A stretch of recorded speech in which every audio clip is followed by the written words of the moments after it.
Hi there and welcome. My name is Nicole with Morning Chores. I'm so glad that you joined us in today's video. Today's video we will be doing a introduction to fall cleanup in the garden, and I'll also be sharing how to harvest pumpkins as well as how to harvest your sunflowers.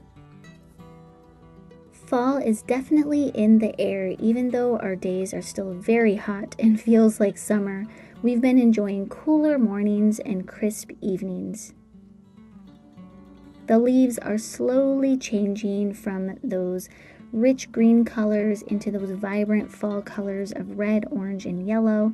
The farmers are busy out harvesting all of the corn and the soybeans and everything else, and pumpkins are being picked. Hay rides are commencing, and it's finally time to begin our fall garden cleanup.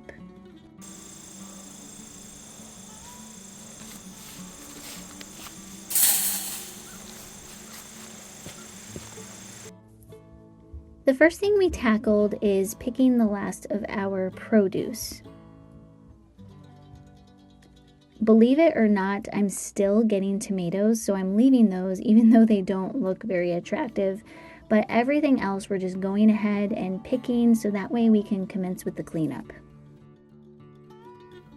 One of the most important lessons I've learned with gardening is that it's really a labor of love, and I really mean that in its full capacity, because if you don't love to garden, it's going to make it much harder to do, especially those tasks that just aren't as fun, or they're more tedious, or it's just more labor, sweat, backbreaking work, those types of things. You just have to kind of learn to find the good in them. And every season comes work in the garden. Now, wintertime, we're not doing really anything other than anticipating spring. But the other 3 seasons are packed full of things to do. And so I've learned to look forward to each season and what it has to offer and focus on the good in those seasons so that we can rest in the upcoming winter season, and then of course we'll be antsy for spring to start all over again.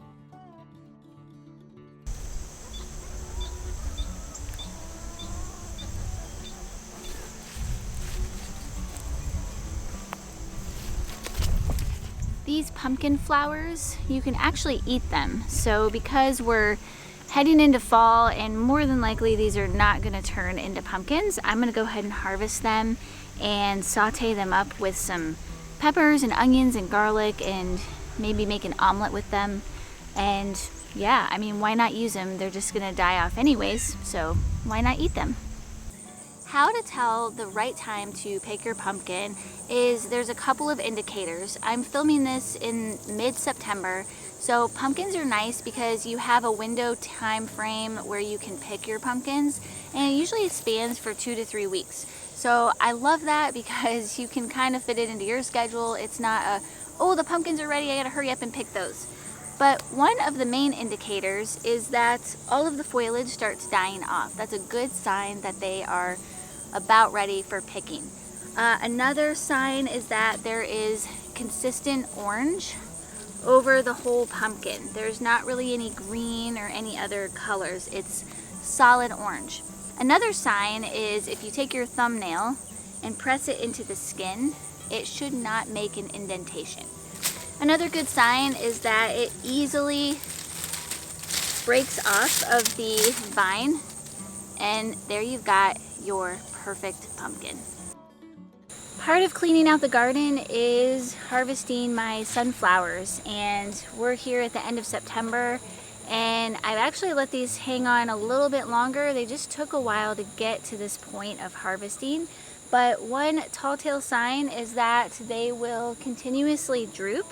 Usually when sunflowers are in full bloom, they point the head towards the sky or towards the sun. So once they stop doing that, you kind of know it's about time to harvest. Another sign that they're ready for harvesting is that the leaves around the flower head will start turning brown. So these are starting to turn brown, which tells me it's time to harvest. So to harvest, you need some really good clippers, especially for this one. I don't even know if I'm going to be able to do that without my husband's help because it is huge. I don't know if you can see it in the camera, but I'll get a closer look here in a minute. But this one's gonna be really easy. We're just gonna clip it right behind the flower head.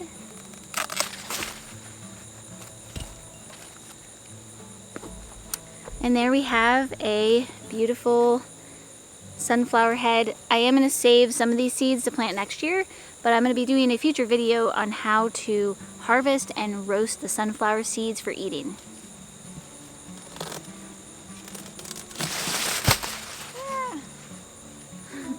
That's one way to get the seeds out. Oh my goodness, this thing is so heavy. Look how big this is compared to my head.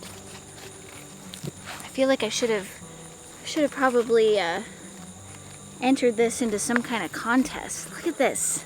It's huge. There's a lot of seeds there, and I'm super excited to not only taste them, but save them for next year. Check.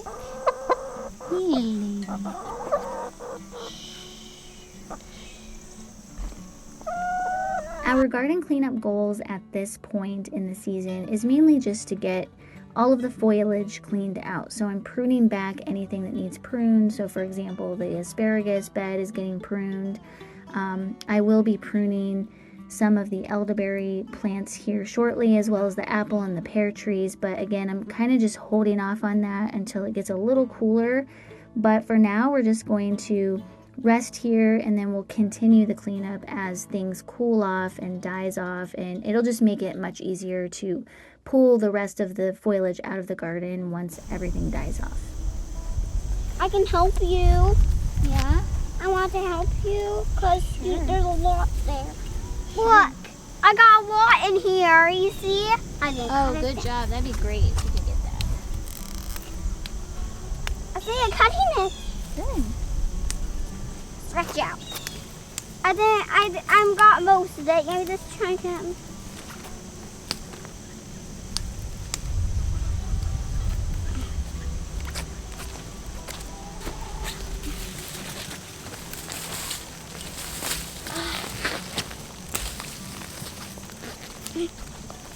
I think I got it. Think you got it? I kind does. Okay, thank you. I've learned that when I make the work fun, the kids naturally want to help me. So I really try to do that. Now, don't get me wrong, they're kids, and there are times when they do not want to help and they drag their feet, and I really have to encourage them. But most of the time when I'm working out in the garden or just doing things like that, they just kind of naturally come right along. And I do try to encourage them to use the regular tools. We've tried buying like kid-sized tools, and they just want to use the real thing. So as long as it's safe, I just let them.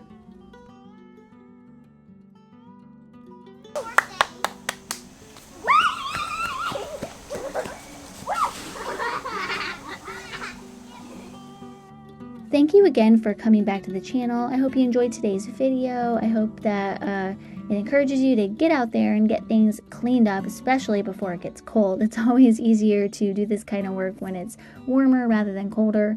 But also take the time to head over to morningchores.com. The link is in the description box below. You'll find more encouraging information over there. Hope you guys have a wonderful week, and we'll see you on the next video.